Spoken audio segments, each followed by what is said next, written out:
నల్గొండ జిల్లా మిర్యాలగూడ పట్టణంలో 48 వార్డులు ఉన్నప్పటికీ అందులో ఉమ్మడి ప్రకాష్ నగర్ కు ఒక విశిష్టమైన గుర్తింపు ఉంది. దాదాపు 50-60 ఏళ్ల క్రితమే వివిధ ప్రాంతాల నుండి పొట్ట చేత పట్టుకుని మిర్యాలగూడకు వలస వచ్చి ప్రకాష్ నగర్ ను ఏర్పాటు చేసుకున్న శ్రామిక జీవులు కుల మతాలకు అతీతంగా తమ గ్రామీణ ప్రాంత నేపథ్య అస్తిత్వాన్ని నిలబెట్టుకుంటూ ఆదర్శంగా నిలుస్తున్నారు. వార్డుల పునర్విభజన జరిగినప్పటికీ ఉమ్మడి ప్రకాష్ నగర్ వాసులంతా ఒకే తాటిపై ఉండే వినాయక చవితి, శ్రీరామనవమి, బోనాలు, శ్రీకృష్ణాష్టమి వేడుకలు, పీర్ల పండుగ ఇలా అన్ని రకాల పండుగలను వైభవంగా జరుపుకుంటూ తమ ముందు తరాల వారికి వారసత్వాన్ని అందిస్తున్నారు. ఇందులో భాగంగానే త్యాగానికి ప్రతీకైన పీర్ల పండుగను ఊరంతా కలిసి సంబరంగా జరుపుకున్నారు. గుండం చుట్టూ తిరిగి అసైధుల ఆటలతో తమ ప్రత్యేకతను చాటుకున్నారు. ఈ సందర్భంగా మాజీ కౌన్సిలర్లు బావండ్ల పాండు మరియు ప్రకాష్ నగర్ పెద్దలు కొంచెం లింగయ్య, ఐలా వెంకన్నం, దేశీరామ్ నాయక్ తదితరులు మాట్లాడుతూ గత 40 సంవత్సరాలుగా కుల మతాలకు అతీతంగా అన్ని పండుగలతో పాటు పీర్ల పండుగ కూడా మిర్యాలగూడలో ఎక్కడా లేని విధంగా జరుపుతున్నట్లు చెప్పారు. ఇదే సంస్కృతి సంప్రదాయాలను మునుముందు కూడా కొనసాగిస్తామని తెలిపారు. ఈ కార్యక్రమంలో గ్రామ పెద్దలు లింగయ్య, బుడ్డి సత్యం, వాకిటి చంద్రయ్య, మేకల నిరంజన్, సైదా నిరంజన్, ప్రకాష్ నగర్ పెద్దలు పాల్గొన్నారు.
జరుగుతూ ఉంది.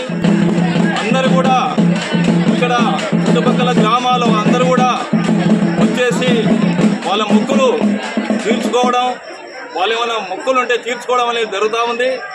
కాబట్టి ఇక్కడ మరి ఇప్పుడు జరుగుతున్న విషయాలు ఏంటంటే ఇవాళ మనం చూస్తూ ఉన్నాం, కొన్ని దగ్గర ఈ పీర్ల పండుగలు కానీ కొన్ని పండుగలు కానీ మర్చిపోయే పరిస్థితులు జరుగుతూ ఉంది. పల్లెటూరి వాతావరణాన్ని మరిపించే విధంగా ఈ ప్రకాష్ నగర్లో ప్రతి సంవత్సరం జరుపుకుంటున్నాం. ఇదొక్కటే కాదు, బోనాల పండుగ కానీ కృష్ణాష్టమి కానీ ఇంకా ఏదైనా సరే కుల మతాలకు అతీతంగా ఇక్కడ మేము జరుపుకోవడం జరుగుతూ ఉంది. ప్రకాష్ నగర్ సోదరులకు చుట్టుపక్కల ఉన్నటువంటి గ్రామ ప్రజలకందరికీ నా యొక్క హృదయపూర్వక శుభాకాంక్షలు తెలియజేస్తూ గత 11 రోజుల నుంచి ఇక్కడ నిర్వహణ కమిటీ మేకల నిరంజన్ కానీ మన నృత్యాలు కానీ అదేవిధంగా వాళ్లకు సంబంధించినటువంటి ఈ మన జాంగీరు షాకీరు ఈ పూజారి నిజవారి సయ్యద్ భాయ్ ఒక నిష్ఠతోటి 11 రోజుల నుంచి వాళ్ళు నిష్ఠ నియమాలతోటి జరుపుకున్నటువంటి ఈ మొహరం పండుగ గత 40 సంవత్సరాలుగా ఇక్కడ జరుపుకోవటం జరుగుతూ ఉంది. మా ప్రకాష్ నగర్ గ్రామ ప్రజలకందరికీ మరియు మిర్యాలగూడ నియోజకవర్గ ప్రజలందరికీ మరియు చుట్టుపక్కల గ్రామ ప్రజలందరికీ మొహరం శుభాకాంక్షలు, అదేవిధంగా తొలి ఏకాదశి శుభాకాంక్షలు తెలుపుకుంటూ ఈ యొక్క ప్రకాష్ నగర్లో మొదటి నుంచి కూడా ఒక 30 సంవత్సరాల నుంచి కూడా అందరం కూడా కలిసిమెలిసి అన్ని పండుగలకు కూడా అన్ని పార్టీలు కూడా అందరం ఏకమై కూడా అందరం కూడా కలిసిమెలిసి ప్రతి ఒక్క పండుగ కృష్ణాష్టమి కానీ బోనాల పండుగ కానీ ఈ యొక్క పీర్ల పండుగ కానీ ప్రతి ఒక్క పండుగను కూడా అందరం విభేదాలు లేకుండా కలిసిమెలిసి పార్టీలకు విభేదంగా అందరము కలిసి చేసుకున్నందుకు చాలా సంతోషంగా ఉన్నది. అదేవిధంగా ఇంకా ముందు రోజులు కూడా అందరం కూడా ప్రకాష్ నగరంలో అందరూ కూడా కలిసిమెలిసి ఉండాలని చెప్పేసి కోరుకుంటూ అదేవిధంగా ఉంటామని చెప్పేసి కూడా నాకు నమ్మకం ఉంది. అదేవిధంగా అందరూ ఉంటామని చెప్పేసి కూడా నేను తెలియజేస్తూ ముందుగా అందరికీ మొహరం పండుగ మరియు ఏకాదశి శుభాకాంక్షలు తెలియజేస్తున్నాం. గత 30-40 సంవత్సరాల నుంచి ఉమ్మడి ప్రకాష్ నగర్లో మొహరాన్ని అందరం కలిసిమెలిసిగా పార్టీలకు కానీ కుల మతాలకు కానీ అతీతంగా అందరం కలిసిమెలిసి పండుగ చేస్తున్నాం. ఇదే విధంగా కృష్ణాష్టమి కానీ మరియు ముత్యాలమ్మ బోనాలు కానీ ప్రతి పండుగని మేము అందరం కలిసి ఏ గొడవలు లేకుండా అందరం సామరస్యంగా పోల్చుకుంటూ అన్ని పండుగల ముంగలుండి నడిపిస్తున్నాం. అదేవిధంగా ఇంకా ఇప్పట్లో టెక్నికల్గా అంతా పాత సంప్రదాయాలన్నీ ఒక పల్లెటూరు వాతావరణంగా మొత్తం గుర్తు చేస్తూ అన్ని పండుగలని ఇప్పుడున్న సెల్లు కానీ అన్ని వాట్సాప్లలో అన్నీ మర్చిపోయేటట్టు ఉన్న ఈ పండుగల్ని రాను గుర్తుండవని అన్ని ఒక పల్లెటూరు వాతావరణంలాగా మేము అన్నీ కలిసి మా పెద్దలు కానీ అందరూ ఇలా చేయాలా అలా చేయాలని అందరం మాట్లాడుకొని మంచిగా చేస్తాం. గత 40 సంవత్సరాల నుంచి మొహరం పండుగ జరుపుకోవడం జరుగుతుంది. భారీ ఎత్తున జనాలు అందరూ కార్యక్రమం మంచిగా ప్రతి సంవత్సరం జరుగుతుంది. అన్ని కార్యక్రమాలు ఏ పండుగ చూసుకున్నా మా ప్రకాష్ నగర్లో ప్రతి ఒక్కటి భారీ ఎత్తున అందరం కలిసిమెలిసి మత సామరాజ్యానికి ఎక్కువగా అందరం కలిసిమెలిసి పండుగలు చేసుకుంటారు. हर साल की तरह इस साल भी प्रकाश नगर में मुहर्रम मनाया जाता है और जितने भी मन्नता होते हैं सबको अदा किए जाते हैं और हर साल इसी तरह मनाने के और अच्छा हंसी खुशी से सबके मन्नत अदा होने के और अपने जो बड़े जो कहते हैं मुहर्रम के जो मनाते हैं तो मन्नत अदा होने